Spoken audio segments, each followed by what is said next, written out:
Olá, educadores! Olá, educadoras! Bem-vindos a mais um episódio do Educador em Cena, um podcast produzido pelas editoras do grupo Elo Editorial, Perabook e Elo Editora, com a apresentação de Ivani Magalhães.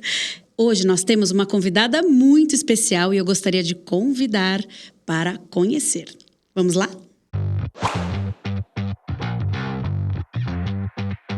Berenice de Almeida é pianista, mestre em educação musical pela USP e autora de 12 livros. Por 28 anos esteve na EMIA, Escola Municipal de Iniciação Artística, e durante esse tempo também formou professores em instituições diversas. Foi coordenadora por 11 anos do projeto Brincadeiras Musicais da Palavra Cantada e coautora dos materiais didáticos com Gabriel Levi, uma vida dedicada a ouvir, brincar e transformar com a música. Seja bem-vinda, Berenice de Almeida.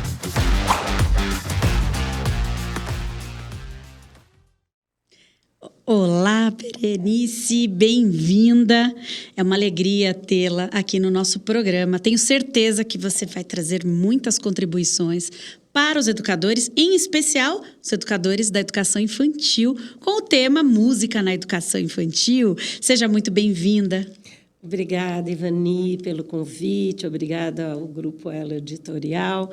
Estou bem feliz de estar aqui para a gente conversar um pouquinho sobre a música na educação, né?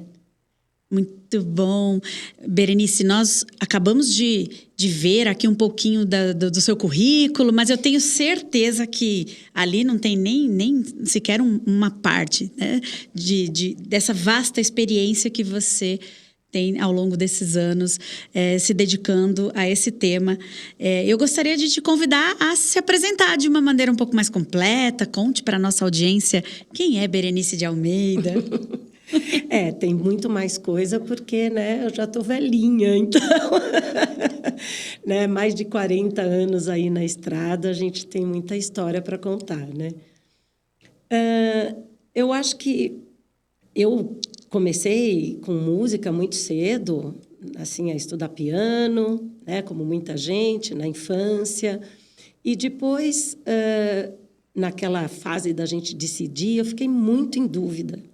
E eu acabei, já trabalhava, na realidade, com 15 anos eu comecei a dar aula de piano para vizinho, filho de vizinho, sabe?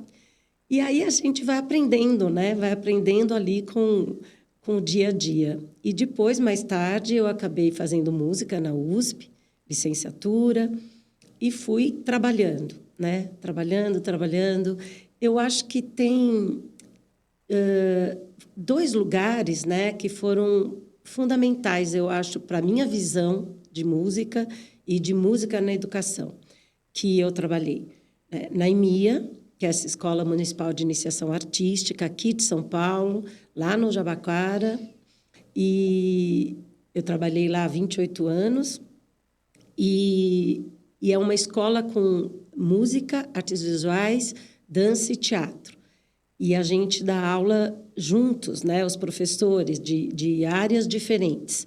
E essa é uma experiência que, para mim, foi única, porque você realmente está ali no dia a dia, né, com artistas professores, vendo o teu colega trabalhar na área dele, às vezes não sempre, projetos integrados, a tua visão de música muda, porque você acaba aprendendo mesmo ali com teu colega. Às vezes é difícil, né, você repartir ali a varinha da aula ali, quem é que conduz, mas é uma experiência maravilhosa. E o outro lugar foi na Teca Oficina de Música, né, a Teca Alencar de Brito, que foi uma grande educadora musical, uma referência mesmo, né, da música na educação. Ela tem livros publicados. Infelizmente, ela nos deixou, mas ela foi uma grande amiga e uma grande mestra para mim. Então, eu trabalhar na escola, a visão da Teca sobre a criança, né, a música da criança, isso acho que transformou muito o meu jeito de pensar. E, paralelamente com isso, muito cedo eu também comecei a trabalhar com formação de professores. E, paralelo, eu estava em sala de aula com as crianças e também dando aula para professores, fazendo consultorias em escolas de educação infantil. E isso acabou me trazendo também uma realidade, né? Eu trabalhei, eu fui professora de música em escolas regulares por um bom tempo na minha vida, mas depois, com os professores, você acaba também vendo como que é isso, né? Essa realidade aqui no Brasil, esse professor generalista, esse professor de sala de aula, como que ele leva a música e as suas dificuldades, os seus desafios. Então, eu acho que isso foi... E aí, também, paralelo com isso, eu comecei a trabalhar, a publicar alguns livros, e quando você senta para escrever, é algo que também te organiza, né, a tua experiência, o que é que você quer trazer para compartilhar. Isso eu acho que foi muito marcante, essas 3 frentes aí, né? A EMEA, a TECA e esse trabalho com as crianças e com formação de professores. Bacana. Você trouxe um ponto que eu acho bem importante para a gente iniciar a nossa conversa, que é fato que a música está presente nas salas de aula, com muitas diferenças. Nós temos orientações curriculares hoje, na Base Nacional Comum Curricular, né? Já antes disso, nos referenciais curriculares nacionais para a educação infantil, inclusive, que teve ali a TECA como uma das curadoras, me corrija se eu estiver errada.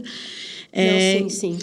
Que foi a primeira vez, né, a partir de 98, com o Referencial Curricular Nacional para a Educação Infantil, é que surgiram ali as primeiras ideias, assim, de forma mais concreta e em larga escala, em termos nacionais, da música sendo trabalhada em sala de aula pelo professor generalista, por esse professor polivalente, podemos chamar assim também. Mas que muitas vezes esses educadores não têm uma formação, né? Não têm na sua graduação disciplinas que os preparem para trabalhar com a música. Então, existe isso. Como poderíamos contribuir para esse trabalho? Você, como uma grande pesquisadora e que tem toda essa vivência, por onde começar? Digamos que eu sou uma professora, acabei de me formar, fui para uma sala de aula de educação infantil e eu tenho ali que alcançar, contemplar com a minha atuação objetivos muito específicos relacionados à música, presentes, inclusive, né, na BNCC, no campo de experiências, traços, sons, cores e formas, mas eu não tive formação para trabalhar isso. Por onde começar? Bem, quantas horas que a gente tem de podcast para falar sobre isso? Porque o assunto é muito extenso. Antes até de falar em especial, né, desse teu questionamento, é importante, não vou aqui retomar historicamente, mas é importante falar que a gente teve, sim, na nossa história né, na história do Brasil, na história da pedagogia, tivemos momentos há muitas décadas, no começo do século, onde isso fazia parte dos cursos de magistério, né? A gente teve o canto orfeônico, que, apesar de que você possa olhar hoje com uma visão de críticas, né, ao que era aquilo, né, mas existia o espaço. Existia esse espaço, né? E aí, infelizmente, esse espaço foi perdido. E aí eu acho que é o grande problema, porque nós ficamos décadas, e ainda estamos, né? Décadas sem uma formação musical do aluno, né? Então, se você pega, em termos nacionais, né, no ensino público, a formação musical que essa criança tem, desde a educação infantil, fundamental 1, 2, ensino médio, se a gente pensa na educação básica, esse professor, né, e às vezes até a mãe e o pai desse professor, não tiveram música, não tiveram essa formação. Ao mesmo tempo, a gente está num país em que todo mundo cansou de ouvir isso. É um país super musical. Todo mundo aqui parece que, né, exala música. O que é verdade também, né? A gente tem um país de dimensões continentais e que, com muitas manifestações musicais. A gente tem uma história, né, musical. Mas realmente não dá para, pensando em termos de uma política nacional, não dá para você pensar, né, aquela pessoa que faz parte da escola de samba não sei de onde, ou do grupo de maracatu ali, ou porque é uma pessoa que estudou violão, ou porque ela gosta de cantar em casa, né? A gente tem que pensar numa formação para todos esses professores.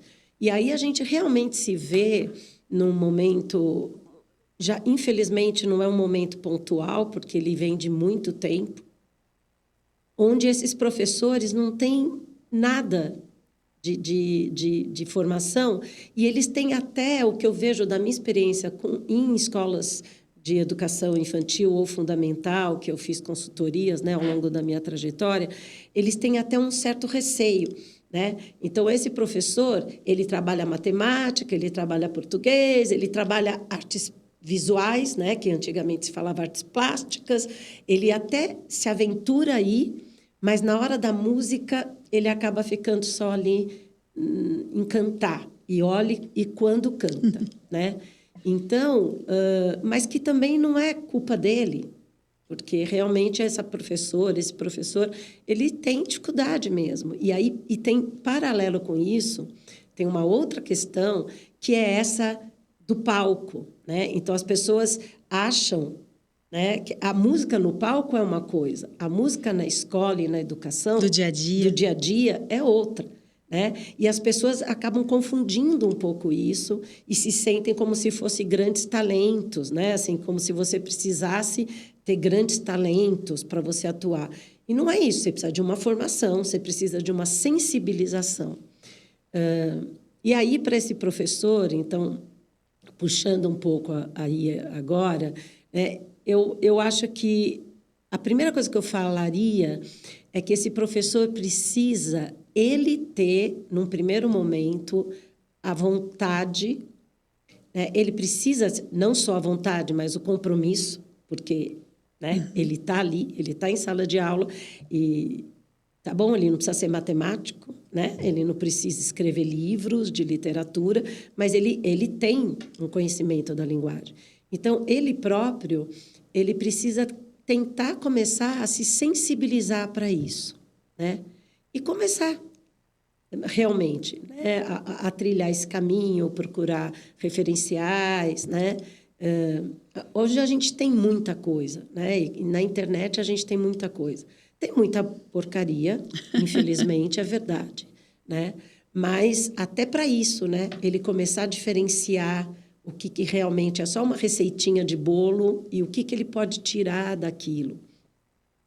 Mas esse assunto é bem grande, né? Eu acho que ali é bem extenso. A gente pode, acho que, agora pensar em alguns pontos para clarear mesmo, né, nessa nossa conversa. E porque ao mesmo tempo que é complexo, eu costumo falar nas minhas consultorias, nas minhas assessorias, eu costumo falar para o professor o seguinte, né? Você ouve, né? Você tem uma voz, você tem um corpo, então, e você já ouviu música na sua vida.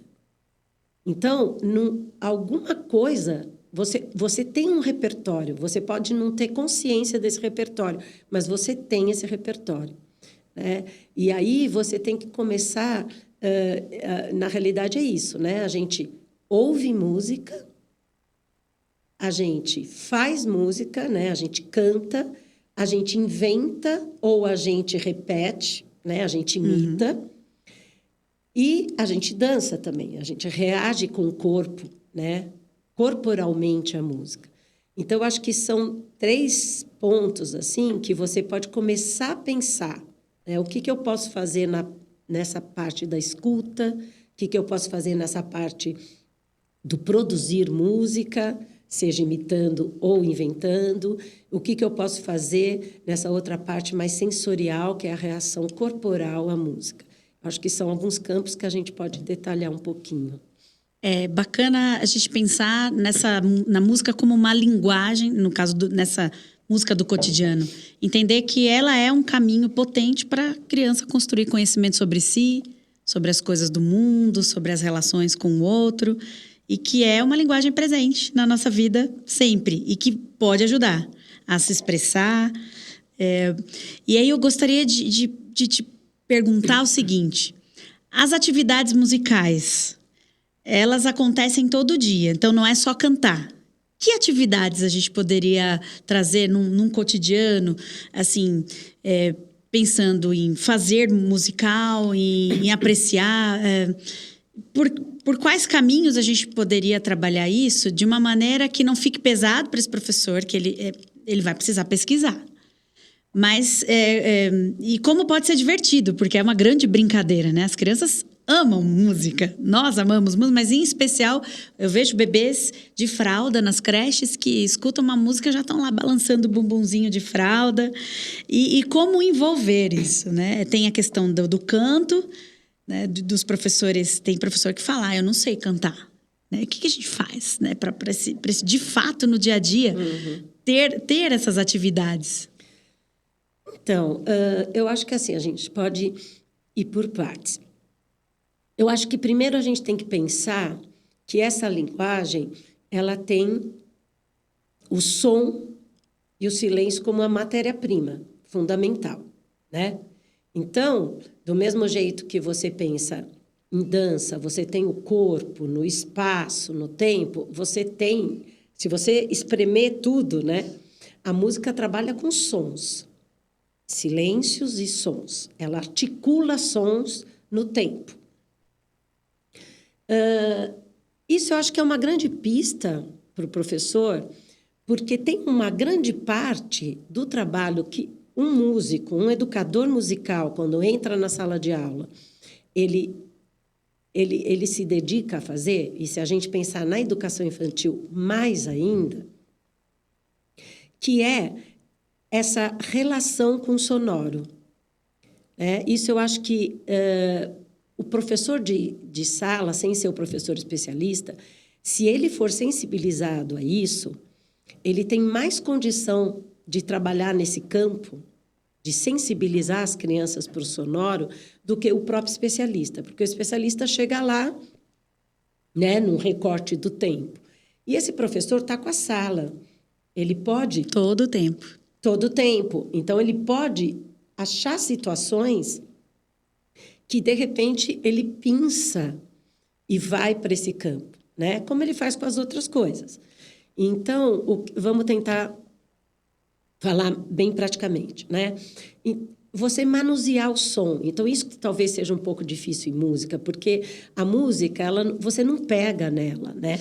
Quando você trabalha alguns elementos de artes visuais, isso eu via com os meus colegas na EMEA, né? Você trabalha ali, você trabalha com os materiais. Então, você trabalha com a argila, você trabalha com a tinta, você trabalha com o lápis, né? Você trabalha com com os vários materiais, e a partir do material, essa criança vai começando a construir a linguagem. É isso que acontece em artes visuais, por exemplo, né? Na música, como que você pega o som? Né? Você não está aqui, você não faz isso e pega o som. Mas você pode, sim, pegar o som, né? Como? Quando você tem o som, quando um som acontece, alguns elementos acontecem, né, ao mesmo tempo. Então, o som tem os 4 elementos básicos que caracterizam, constituintes de um som, que a gente às vezes chama, você pode encontrar na literatura como parâmetros sonoros, por exemplo, que é timbre, altura, duração, intensidade. Já aí a gente tem uma confusão. Por quê? Quando a gente fala altura, no nosso cotidiano, a gente fala, baixa esse som aí, está muito alto. Esse está muito alto se refere ao volume do som. No né? dia a dia. No dia a dia. Porque volume é isso, né? É você estar mais forte ou mais fraco. Mas o volume alto ou o volume baixo, ele tem a ver com uma característica que em música a gente chama que é a intensidade. E a gente não chama de altura, a gente chama de intensidade, que é o forte e o fraco. Então, eu posso fazer um som. eu fiz mais forte, o mesmo som, com o mesmo timbre, né? Que eu fiz eu pus mais força. Então, isso às vezes confunde, né? Mas que rapidamente um professor um pouco interessado, ele consegue, né? Consegue ele mesmo se trabalhar para entender isso e aprender junto com as crianças.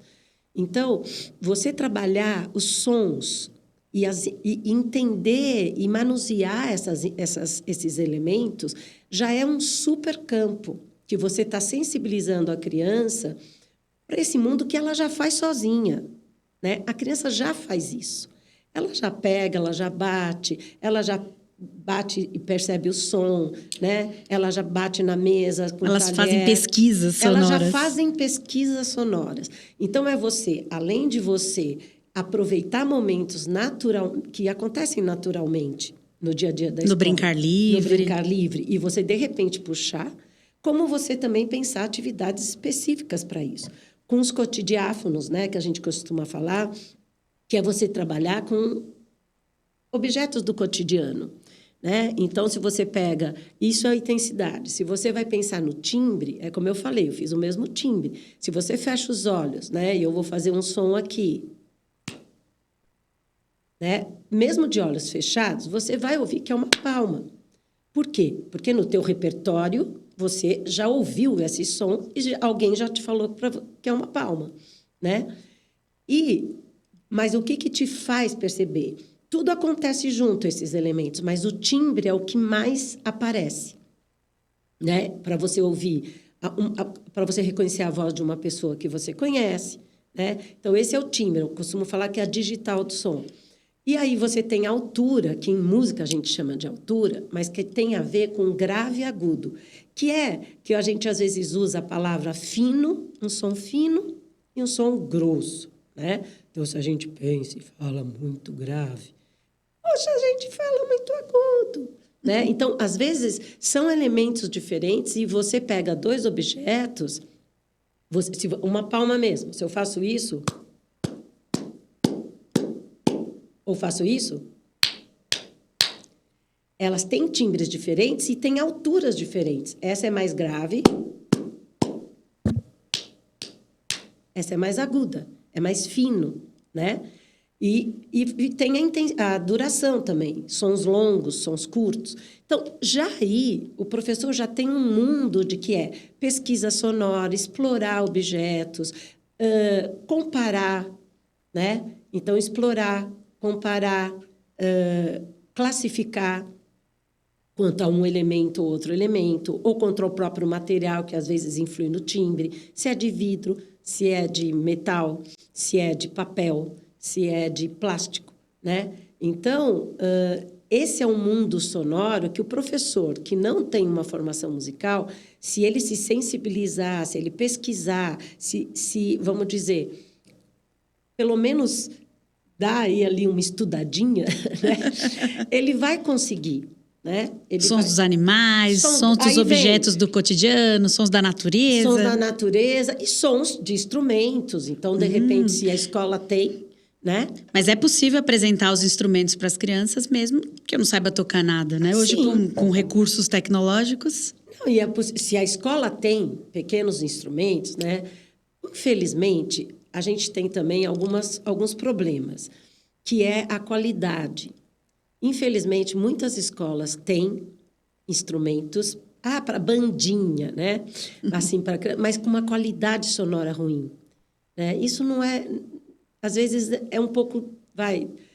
tá bom, é melhor do que não ter, mas aquele pratinho que você toca e faz pé, né? Não sai mais som fácil nenhum. confeccionar com materiais recicláveis do que investir num material de qualidade ruim. Às vezes, sim. Né? Mas, lógico, você pode ir atrás, mas isso você tem que estar...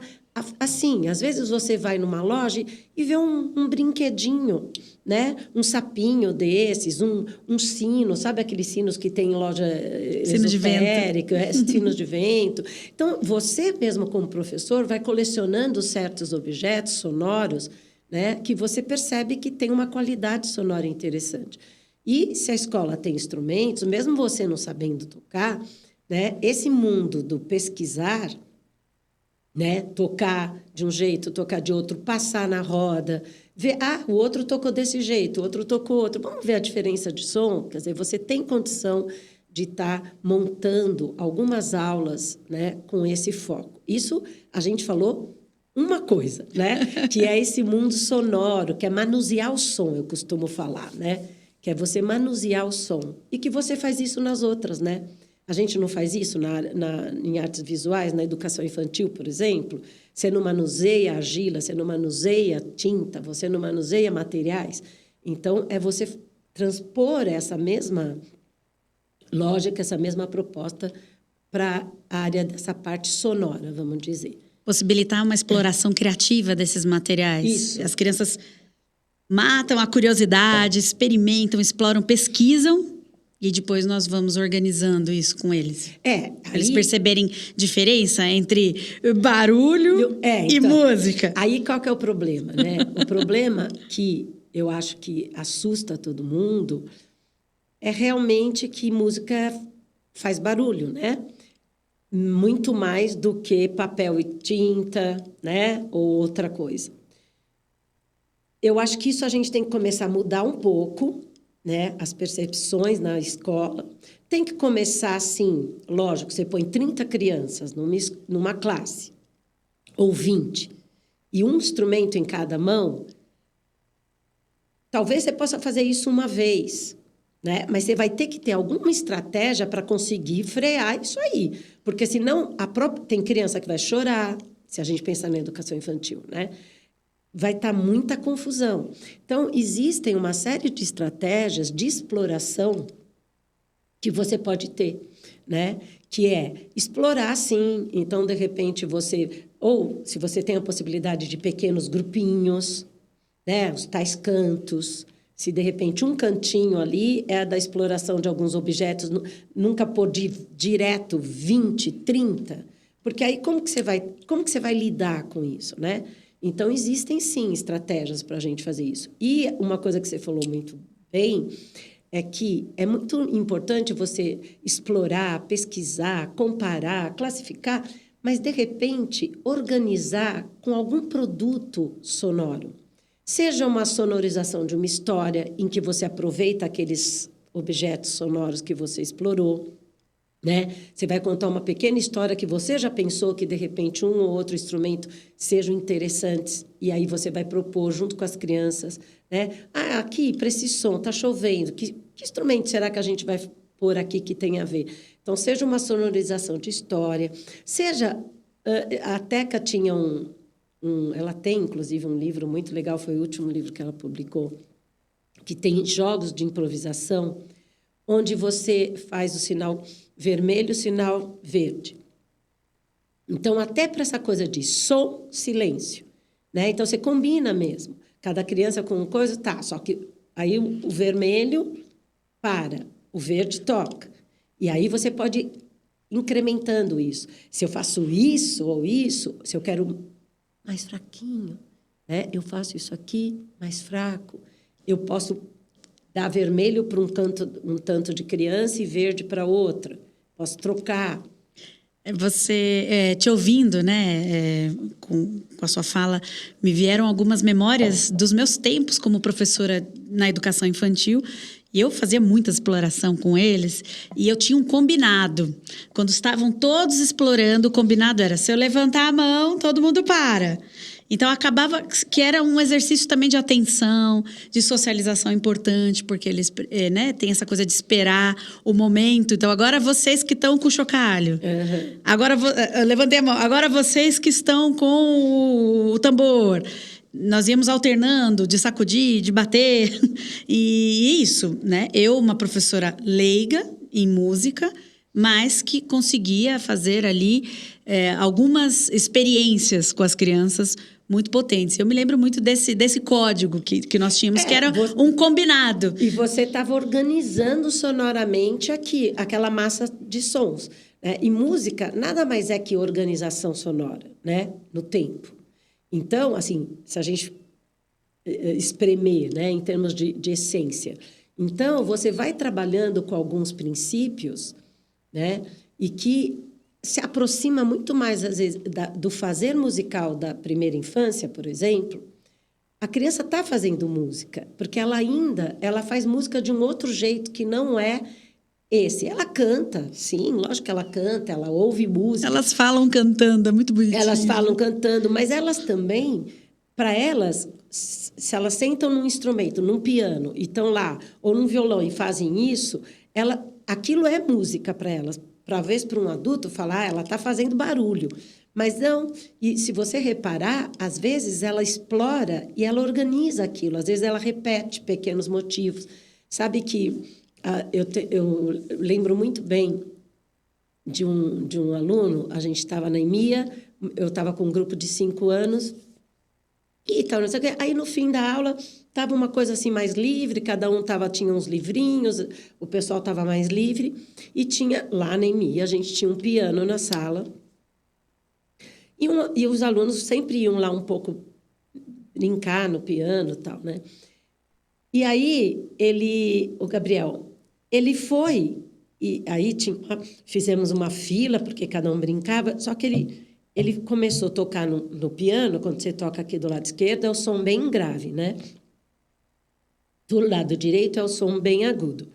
E ele começou a fazer bem nos extremos. Então, ele tocava tom, tom, tom, tom. E aí, primeiro ele fez tom, tom. Primeiro ele tocou assim, meio, sem organização. Aí ele gostou. Aí ele fazia tom, tom, 2 vezes. Tom, tom. Só que aí ele corria para lá e eu acho que na cabeça dele ele queria fazer rápido, mas ele não conseguia fazer isso, né? Aí ele chamou um amigo, toca aqui. Ensinou. Ensinou, você toca aqui no agudo, e ele tocava no grave. Só que aí ele foi criando em cima, né? Aí ele ficava dando comandos para o amigo. Aí, agora, quando eu fizer assim, você vem andando, né? Então, você sonoramente... Você percebe uma organização. E quando eu fizer assim, você para. E aí, volta. Tom, tom. Isso é música. Que incrível. Eles estavam compondo ali, hein? Eles estavam compondo, exatamente, né? Ele até estava compondo, porque tudo estava na cabeça e o outro estava executando. E assim, as crianças fazem isso, né? Às vezes, na exploração, ela... começa a organizar essa exploração. Só que a gente tem que ter ouvidos para perceber, né? Então, mas isso é um pedaço, né? Porque a gente tem tanta coisa, como você falou lá, né? A gente tem a parte da escuta. Ah, sim. Aliás, eu vou fazer agora essa... Vou puxar para esse lado a conversa. Antes disso, eu gostaria de agradecer a você que está aqui assistindo nossa conversa e deixar o convite para que vocês se inscrevam no canal, que vocês curtam, deixem o comentário e tem vários episódios que já foram publicados com especialistas que eu tenho certeza que vão contribuir para a sua atuação em sala de aula. Então, fica aqui o convite. Muito bem, Berenice. Então, agora vamos falamos bastante dessa questão do fazer musical, da exploração. Claro que ainda teríamos muitas e muitas horas para falar sobre isso. Mas tem a questão da apreciação, né? Das crianças poderem ter momentos de fruição musical. Claro que elas também aprendem pouco a pouco a apreciar a própria música que está sendo feita por elas, mas vamos falar da escola como lugar de ampliação de repertório das crianças, porque as crianças vêm de culturas familiares diferentes, que já conhecem canções, né? Então, e tem também a questão da música infantil, né? Infantil, que todas, em geral, conhecem em casa. E há o risco dessas crianças irem para a escola e lá ouvirem exatamente as mesmas músicas, porque são as músicas de criança. Eu não vou citar exemplos, mas você já está me entendendo, de músicas que tocam nas plataformas e que todo adulto vai em algum momento apresentar para a criança, e ela vai para a escola e muitos educadores falam, vou tocar essas, porque são as que eles gostam. E eu penso, e aí você me diga se eu estou pensando errado, né? Que a escola não é que não devamos tocar músicas que as crianças já conhecem e gostam. Sim, mas nós temos uma função social importante de ampliação de horizontes. E isso também acontece pela música. Então, eu queria que você falasse um pouquinho sobre essa questão de como nós podemos, enquanto educadores, ampliar por meio dessas situações de apreciação musical, como ampliar o repertório musical das crianças, o que é a música de qualidade. E para terminar aqui, para passar a palavra para você... Desculpa. Penso que todo educador, ele mesmo que ele não tenha consciência disso, ele atua como um curador musical. Ele escolhe o que ele vai levar para sua aula, para sua sala de aula. Né? Como será que essa curadoria vem sendo feita? Será que é só mais do mesmo? Será que ele busca? E também entendo que ninguém oferece o que não tem, né? Quais são os caminhos para identificar boas produções, boas produções de qualidade para as crianças e esse educador que não conhece, né? Fala um pouco sobre isso. Então, eu acho que isso é também um grande campo importantíssimo, né? Porque o repertório, essa ampliação, e você falou super bem, é função, sim, da escola, ampliação de repertório, é acolher repertórios, né? E ampliar esses repertórios.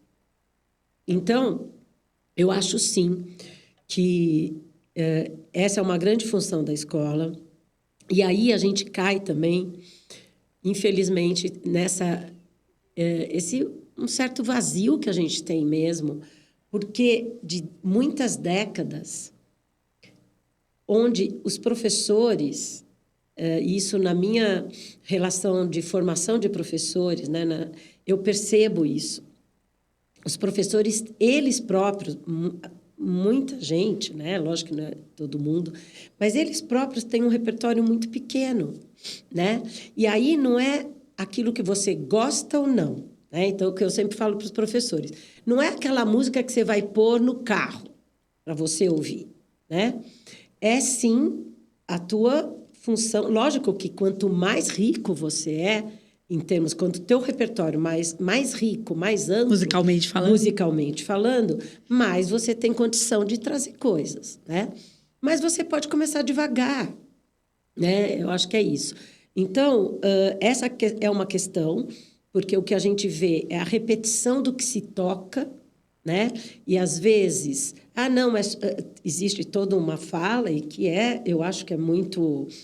procede, né? Você acolher, né, essa criança, esse repertório e esses julgamentos do que é o que não é. Então, né? Só que aí você traz só aquilo que a criança continua ouvindo. É o que ela ouve, né? Então, se ela ouve funk, ela continua ouvindo funk dentro da escola e só ouve funk, porque, de repente, num determinado lugar, se toca muito funk. E é o que ela ouve. Né? Não é o caso de desvalorizar, porque já é uma cultura que faz parte. Não é uma questão de desvalorizar, é uma questão de você repetir aquilo que já é. Né?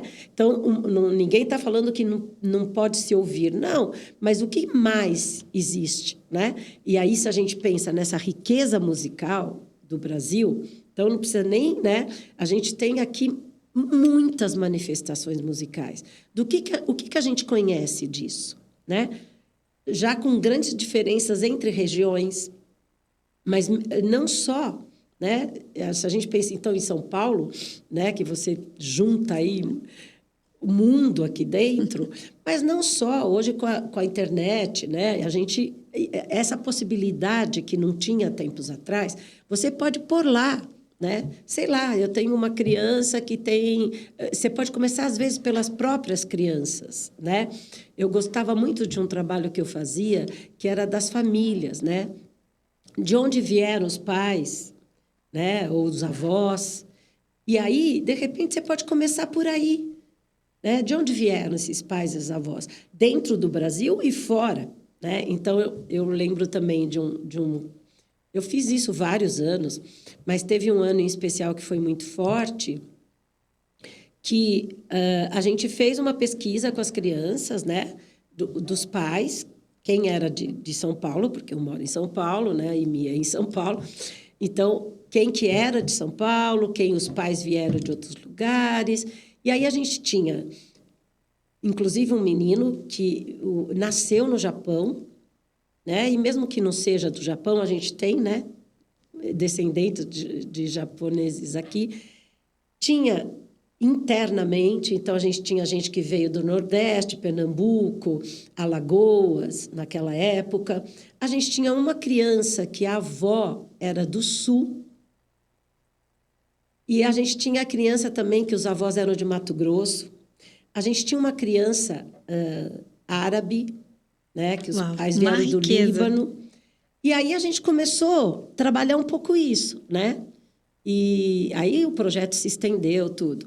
Mas aí a gente começou pela música, né? Primeiro eu fiz, tudo bem, às vezes você não tem essa possibilidade de conversar com os pais, saber como que eles vão gravar uma música que, de repente, eles cantavam na língua deles, no caso de fora do Brasil, né? E aqui dentro também, né? E a gente fez isso, uma pesquisa, os pais gravavam. Hoje, com celular, é super fácil, né? Manda um áudio. Você pega o WhatsApp e manda. Então, isso eu acho que são possibilidades que só aí você começa... E se você quiser, você vai ampliando isso, porque aí vem de várias, né? Ou músicas que se ouve em casa, né? Mas aí você cai também...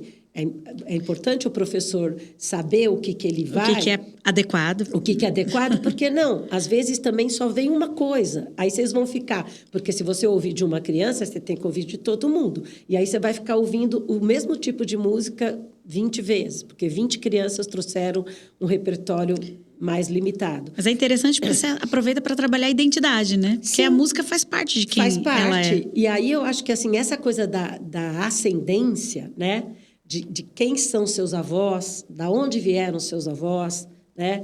Eu acho que você consegue sair um pouco da música comercial que passa nos rádios. Hoje a gente nem tem a questão do rádio, né? Mas que está aí, né? Nas plataformas. Nas plataformas sendo consumida. Então, eu acho que são caminhos. Tem algumas coisas que também é importante você passar. Então, tem algumas obras que é tão incrível, foi feita para criança e tem coisas tão lindas na internet. Por exemplo, música que se chama clássica, né? Tem o Prokofiev fez Pedro e o Lobo, né? Que é uma história super legal, onde cada personagem tem um instrumento. Então, você pode ir para o instrumento, você pode ir para a história, para o timbre dos instrumentos. E é um outro tipo de linguagem, porque é uma música, né, que não é comumente ouvida, né? A gente não tem esse hábito. E tem coisas lindas. Tem um teatro de sombras na internet com Pedro Lobo, super bem feito. Tem outro que aparece o instrumento. Então, eu acho que, assim, você buscar... E mesmo dentro da história da música popular brasileira, né? Então, você, de repente, pode começar com a dita música infantil, mas a gente tem coisas tão maravilhosas já dentro da nossa... Aqui, né? Não precisa ser só música de criança na sala de aula. Não precisa ser só música de criança. A música de criança tem hoje, né? Tem pessoas que compõem especialmente para criança e com um trabalho super incrível, né? E que eu acho que vale a pena conhecer, né? Tem grupos muito legais aqui, mas não precisa ser só de criança. E aí, se você vincula com algo que é do pai, da mãe, do avô, você traz o afetivo para dentro da sala de aula. E você pode ampliar. Então, eu acho que, assim, ser eclético... Incrível. É importante isso, né? Por quê? Porque é exatamente isso. Você está abrindo horizontes. Né? Vai saber se essa criança, dentro da família dela, é uma família que ouve pouca música, ou ouve um determinado gênero, e ela vai crescer ali e vai acabar ouvindo só aquele. E, de repente, ela pode estar ampliando o seu. E, com isso, você vai dando repertório musical para essa criança. Então, eu acho que isso é super importante. Eu acho que existem 1000 formas da gente trabalhar a escuta dentro da sala de aula. E é um outro campo também que você pode passear por aí, né? Eu me lembro... Agora, outra lembrança dos meus tempos em sala de aula na educação infantil. Eu me lembro que toda sexta-feira tinha o baile. E cada semana era um ritmo, um estilo musical diferente. Então, tinha a sexta-feira do rock, tinha a sexta-feira do forró. E claro que eu escolhia músicas que eram adequadas para as crianças, né? Assim, que tinham letras, as que eram em português, que tinham letras, né? Interessantes, que você não esbarra em nenhuma temática proibida, complexa, né? É complexa. Né? Mas eles amavam e assim, bastava colocar, eles já formavam os parzinhos. E uma vez me lembro de ter me surpreendido que coloquei, era o dia do baile, eu coloquei Mozart. E assim, muitos não conheciam, mas para minha surpresa, alguns começaram a fazer reverências, porque eles provavelmente já tinham escutado essas músicas em desenhos de contos de fadas. Então, eles tinham essa referência e eles falavam... Depois, eles pediam de novo. Eles falavam assim, Pro, quero ouvir música de castelo hoje. Uhum. Que eles falavam que era música de castelo. Então, as crianças, muitas vezes, elas não gostam porque não conhecem. Sim. É preciso apresentar para que elas vão se identificando também, né, com os estilos musicais. Você falou uma coisa muito legal, que é... Isso também, eu falei no caso da família, pode ser uma estratégia, o gênero pode ser outra, né? Então, você se propor e você falar, mas eu não conheço. Aprende, né? Você vai aprender. Então, de repente, eu vou escolher pelo menos, sei lá, uns 5 gêneros musicais, né? E vou trazer... E aí pesquisa um pouco, vê que tipos de instrumentação é típica daquele gênero, né? Então, de repente, você, como você mesmo falou que fez, e aí você pode trazer, sei lá, um samba, né? Um sambinha, né? Samba-enredo é outra coisa, pode trazer um samba-enredo. E qual que é a diferença desse sambinha, né? Que a gente chama de sambinha. Aí, o samba, por exemplo, tem 1000 subdivisões, mas ali, né? O que é essa característica ali? Tem um pandeiro ali muito forte, tem não sei o quê. O samba-enredo já são esses instrumentos com som muito, volume muito mais alto, porque tem que ir para a rua, né? E o jeito de cantar já conta uma história, é diferente do outro, né? Eu quero trazer um baião, né? E o que caracteriza? Um trio. Aí eu trago lá uma música que tenha lá, né? Ou que seja o próprio Luiz Gonzaga, né? Que é essa, vamos dizer, né? Esse ícone do baião no Brasil. E você pode começar devagar com os clássicos que eu falo nesse sentido, né? Então, tudo bem, existem 1000 possibilidades quando você fala em baião. Mas você pode trazer um clássico, se você não quer arriscar muito. Aí pega lá o Luiz Gonzaga num trio, né? Onde tem a sanfona, o triângulo, a zabumba. Aí daí você já acha uma foto desses instrumentos, põe no mural, tenta achar, isso na internet a gente consegue, né? Tenta achar, de repente, o som de cada um separado. Vamos ouvir só o triângulo? Vamos ouvir só a zabumba? Vamos ouvir... Então, você também está ampliando o repertório instrumental, né? E a criança já vai conectar com isso. Então, eu acho que são tantas as possibilidades ou então, às vezes também uma coisa que eu acho que funciona muito é o próprio professor fazer, de repente, um trabalho com ele de memória, né? Memórias afetivas que ele teve, que tipo de música que ele ouvia, ou que marcou a vida dele, não sei o quê. E aí, de repente, ele traz para a criança como uma coisa que marcou o próprio professor. Então, às vezes, a criança nunca ouviu, né, que seja tal estilo, tal gênero, mas, o professor ouvia isso quando era criança, por exemplo.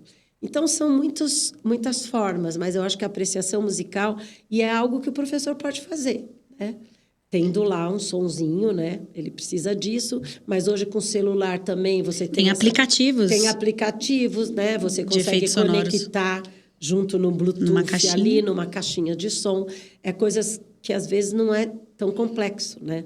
Aliás, hoje nós temos muitas facilidades, né? Com um smartphone na mão... Você consegue fazer muita coisa. Você consegue gravar as crianças cantando, você consegue né, apresentar o mundo musical. E é interessante te ouvir falar, porque assim, a música ela acaba se tornando o fio condutor de um projeto, né?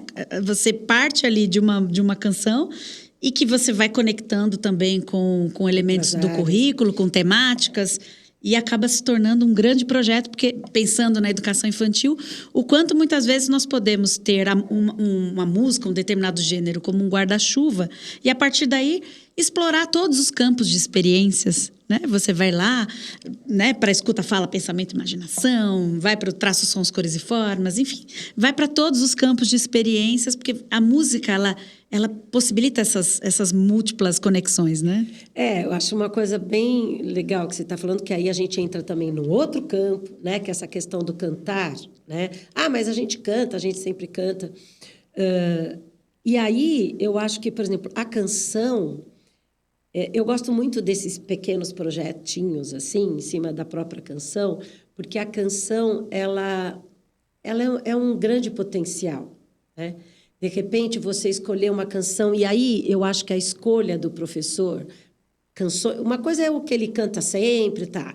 Agora, algumas canções, eu acho que ele pode, sim, professor, escolher a dedo para um trabalho mais profundo, né? Mais especial.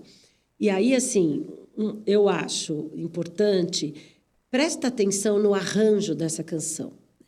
Porque a gente tem muita gravação de música infantil, né? Essa coisa, música de criança, mas, assim, sabe aquele arranjo meio tudo pasteurizado, né? Aquele tecladinho, né? Ali, uma bateria e uma coisa feita muito igual. E é isso que eu acho que diferencia quando você traz, de repente, uma canção onde você vai ouvir essa canção dentro de um arranjo um pouco mais especial, né? Então, eu aconselho no primeiro momento, assim, sabe? Busca uma coisa com um arranjo mais cuidado, né? Então, o que é isso? O que quer dizer um arranjo mais cuidado? É um arranjo que você percebe a escolha dos instrumentos, né? Onde, de repente, começa uma introdução, aí tem o canto, aí tem um instrumento ali que conversa, não é uma massa que está acompanhando o canto, mas sim, sabe, diálogos internos ali entre os instrumentos, né? Eu acho, assim, a gente tem aqui pessoas com arranjos tão delicados, né? Sei lá, eu trabalhei com a Palavra Cantada há 11 anos. A Palavra Cantada foi, né, uma referência, e é uma referência na música infantil brasileira, né? A Sandra e o Paulo, músicas com letras de qualidade, com arranjos de qualidade.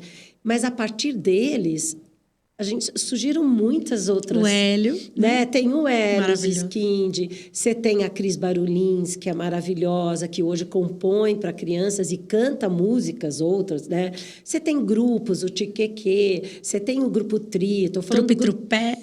Trupe-Trupé, né? Você tem grupos aqui, né? Assim, eu estou falando alguns de São Paulo, mas você tem outros também, né? Muito incríveis que tem pelo Brasil. E hoje você tem a Bia Bedran, né, do Rio de Janeiro, que tem composições lindas e que, na primeira infância, na educação infantil, eu acho que são muito propícias, com arranjo de qualidade. E aí, aquilo que você falou, de repente você escolhe algumas canções, 3, 4, para você trabalhar, mas que aí você vai cantar, você vai ouvir, você vai identificar os instrumentos que tem naquele arranjo, você vai fazer algum tipo de trabalho com esse instrumento, mesmo que você não tenha, imagina, eu não tenho, tem lá violoncelo, flauta transversal, eu não tenho isso. Mas aí você vai o quê? Você vai ouvir, você vai procurar uma imagem desse instrumento, você vai procurar uma música instrumental, tocada, um solo desse instrumento, e vai pôr, você já está ampliando o repertório. Aí, a partir daí, você vai trabalhar a letra, né? E aí fazer essas conexões que você falou com os outros campos de experiência. Você pode trabalhar teatro, às vezes, em cima da própria canção. Você pode fazer uma sonorização de introdução a essa canção, né? Então, isso a gente fez muito, né? Onde tem um clima, né? De repente, a canção tem um clima mais, é uma canção assim, um acalanto quase. Aí você procura, junto com as crianças, instrumentos que vocês acham que combina com isso, ou a voz, e aí você faz uma introdução instrumental para começar a cantar, né? Ou uma outra que é mais rítmica. Então, acho que você pode estar trabalhando esse tipo de coisa, e a canção, como você falou, ela te dá Traz essa ligação com múltiplas linguagens, né? Vai para a música, da música vai para o corpo, vai para o teatro, vai para as artes. E a gente nem falou da percussão corporal, né? Que é outra coisa naquela parte de exploração, né? Os sons do corpo, que aí você também faz conexão com outras, né? Com outros campos de experiência, no caso da educação infantil. O corpo é brinquedo, é instrumento. Exatamente. Quais são os sons do corpo que você pode trabalhar, que você pode identificar, classificar. Então, assim, tem muitas possibilidades, né? Puxa, eu acho que essa conversa deixou um gostinho de quero mais. Quem sabe, né? No futuro, a gente volte para uma nova conversa, porque nós já estamos chegando ao final desse episódio. A gente fala muito, né? A gente nem percebe. Porque gostamos bastante do tema. Ainda, tinham algumas perguntas, viu? Deixei a polêmica para o fim. No fim, a pergunta polêmica vai ter que ser um outro episódio.